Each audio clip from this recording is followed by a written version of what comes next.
Hey, it's Stu, your Moyock real estate pro. I was going to go walk the neighborhood again today and make a video, but it's still so cold outside. So I'm here in Master Control Center, which is really just my home office. Anyway, I realize most people have never heard of Moyock, North Carolina. And for those who have, it's a dot on a map or a place to get gas on your way down to the Outer Banks. But a lot of us live here. We love it. We call it home. So this one's for all the 252 locals. The top 5 things you probably did not know about Moyock, North Carolina. Fact number one, this area used to be known as Shingle Landing. Apparently, the swamp lumber industry was back there in the dismal swamp, cutting down cypress trees, chopping them up into shingles, and shipping them out of this area up to Norfolk, where they would be sent out all over.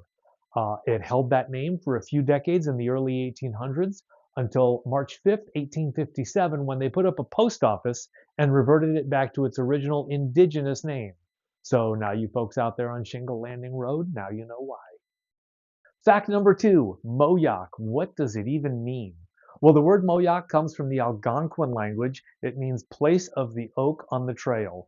And this area has been referred to as Moyock for almost 300 years now, other than those decades in the early 1800s. In fact, its earliest instance on the map is from 1733. Fact number three, Moyock used to be a NASCAR town. From 1962 to 1966, the Dog Track Speedway existed right up there, I believe, right behind where the current tractor supply company is now. In 1964, racing legend Richard Petty set the speed record there at a whopping 63.9 miles per hour. Fact number four, before the cars, it was all about the dogs.